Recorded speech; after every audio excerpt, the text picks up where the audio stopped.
These viral AI car swapping videos are exploding right now.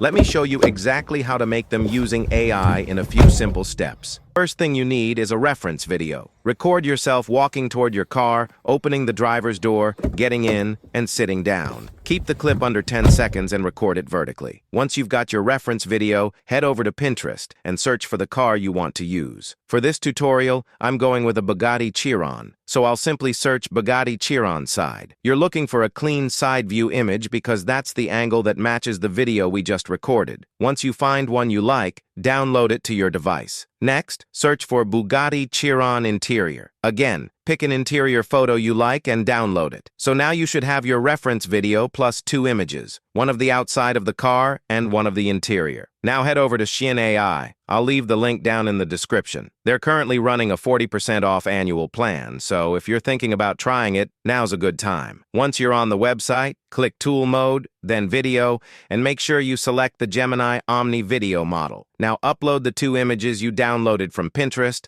then upload your reference video. After that, paste in this prompt. Don't worry about typing it out. I've put the full prompt in the description below. Next, set the aspect ratio to 9:16, choose a 10-second duration, and click Generate. After a few minutes, your video will be ready. Before you download it, click Video Upscale. This will sharpen the video and make it look much cleaner and more realistic. And that's literally it. You can use this exact workflow with almost any car you want. Lamborghini, Ferrari, McLaren, Porsche, Rolls-Royce, pretty much anything. Just swap out the Pinterest images and the AI does the rest. If you enjoyed this tutorial or learned something new, make sure to leave a like and subscribe because I've got a lot more AI tutorials like this coming soon.